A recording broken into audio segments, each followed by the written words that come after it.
UP में land जिहाद और लव जिहाद नहीं होते हैं। यूपी में माफिया सर नहीं उठा सकते हैं। कानून व्यवस्था दुरुस्त है। यूपी में सड़कों पर अब नमाज नहीं पढ़ी जाती। देखिए, माननीय मुख्यमंत्री जी की भाषा कुछ अमेरिका के प्रधानमंत्री ट्रंप की तरीके से।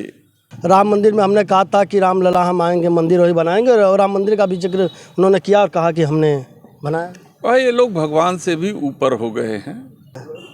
मुख्यमंत्री योगी आदित्यनाथ ने असम दौरे में लगातार जमकर निशाना साधा और उत्तर प्रदेश के उपलब्धियों को गिनाया कि 9 साल में आखिरकार योगी आदित्यनाथ ने क्या कुछ कहा। पश्चिम बंगाल में कोई भी अगर बांग्लादेशी घुसेगा तो सबसे पहले उसे आसाम में आना पड़ेगा। गुंडों माफियाओं की घर पर बुलडोजर चलता है और उनकी प्रॉपर्टी को गरीबों में बांट दिया जाता है। पिछली सरकारों में गुंडों और माफियाओं का महिमा मंडित होता था। तमाम तरीके से उन्होंने विपक्ष पर निशाना साधा, साफ तौर से कहा कि असम में भाजपा की सरकार बनेगी और असम में कभी भी धार्मिक स्थलों से आवाज़ नहीं आएगी। हमारे साथ बातचीत करने के लिए सपा सांसद वीरेंद्र सिंह जी हैं।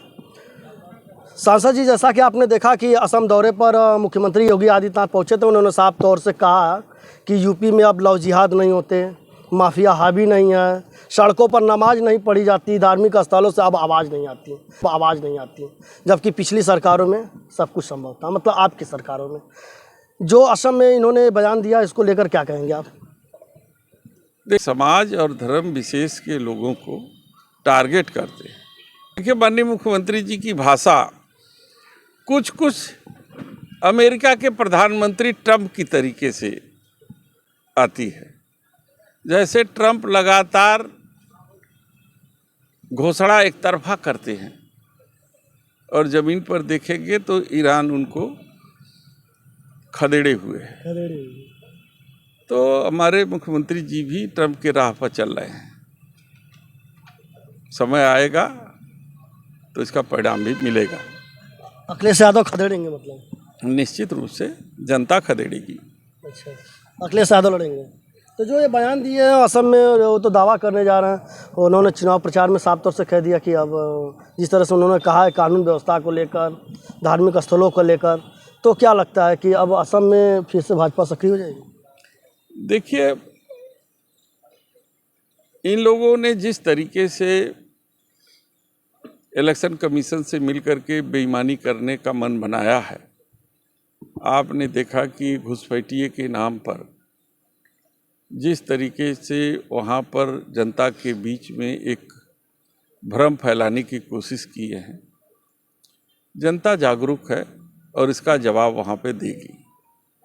आपको मालूम है, डेमोग्राफी के हिसाब से पश्चिम बंगाल में कोई भी अगर बांग्लादेशी घुसेगा तो सबसे पहले उसे आसाम में आना पड़ेगा।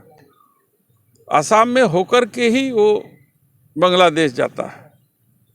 तो क्या आसाम के मुख्यमंत्री फेल है? 10-12 साल से केंद्र सरकार है, क्या केंद्र सरकार फेल है? ये सवाल का जवाब न केंद्र की सरकार देती है, न आसाम के मुख्यमंत्री देते हैं।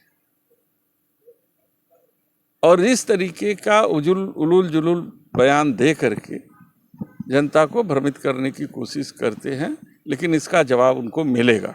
मतलब उन्होंने साफ तौर से कहा कि 9 साल में सब बेहतरीन काम हुए हैं। उन्होंने धर्म को टारगेट नहीं किया, बोले सड़कों पर नमाज नहीं पढ़ी जाएगी, कानून व्यवस्था दुरुस्त हो गई है। उन्होंने साफ तौर से कहा कि जो काम हमने 9 साल में कर दिया है, वो काम 500 सालों में नहीं हुआ है। राम मंदिर में हमने कहा था कि राम लला हम आएंगे, मंदिर वही बनाएंगे, और राम मंदिर का भी जिक्र उन्होंने किया और कहा कि हमने बनाया। और ये लोग भगवान से भी ऊपर हो गए हैं। इन्होंने तो घोषणा कर दी कि हम राम को भी लाए हैं। तो जो भगवान राम को लाने का दावा करता हो, वो कुछ भी घोषणा कर सकता है। अभी सांसद जी की योगी जी अभी आपके पार्टी को लेकर लगातार टारगेट करते हैं कि गुंडों माफियाओं की है। तो इनके सरकार में, उनके सरकार में, आपके सरकार में और इनके सरकार में क्या कुछ अलग देखने को मिला, जिस तरह से वो गुंडों की, माफियाओं की लगातार बात करते हैं? देखिए, योगी जी का जो न्याय है वो एक तरफा न्याय है। वो न्याय नहीं करते, वो एक समाज और धर्म विशेष के लोगों को टारगेट करते हैं। और ये किसी भी मुख्यमंत्री के लिए ये अच्छी शासन व्यवस्था की बात नहीं कही जा सकती। स्कूल चलो अभियान की बात कर लिए वाराणसी में, स्कूल बच्चों को किताबें बांटे, बैग बांटे, और उन्होंने साफ तौर से कहा कि अब सरकारी विद्यालयों में जो है अब वहाँ पर पढ़ने वाले छात्रों की संख्या भी बढ़ने लगी, मतलब शिक्षा पे भी जोर देने लगे। उनका कहने का यह आशा है 9 साल में यही हुआ है। तो यही तो हुआ है कि पहली बार सरकारी जो प्राइमरी स्कूल है वो बंद हो गए। करीब उत्तर प्रदेश में ही लाखों स्कूल बंद हुए। आप सब जानते हैं कि प्राइमरी स्कूल में गरीब, पिछड़े और अति पिछड़े समाज से उनके बच्चे पढ़ते हैं, स्कूल जाते हैं, और इन्होंने उसी स्कूल को बंद कर दिया। और एक तरफ स्कूल बंद कर रहे हैं, दूसरी तरफ स्कूल चलो अभियान चला रहे हैं। ये दोनों एक दूसरे से विरोधाभास है। तो खुद मुख्यमंत्री जी नहीं तय कर पा रहे हैं कि आखिर उनको करना क्या चाहिए। 2027 की क्या रणनीति है आपकी? देखिए, हमारी रणनीति समाज के बीच में जाना, समाज की और जो वंचित समाज है उनके न्याय की लड़ाई लड़ना, उनको अधिकार दिलाना, और जो प्रताड़ना हो रही है, जो समाज में वैमनस्यता छा रही है, उसको दूर करना। और इन सब चीज़ों को लेकर के हम लोग चुनाव मैदान में जाएंगे। अंतिम सवाल रहेगा मेरा, अभी योगी जी जिस तरह से लगातार आप पर टारगेट करते रहते हैं, डिप्टी सीएम का भी एक बयान आया, बोले कि 2027 के चुनाव में उतना ही आपके विधायक चुने जाएंगे जितने गाड़ी में बैठ के आसानी से जा सकें।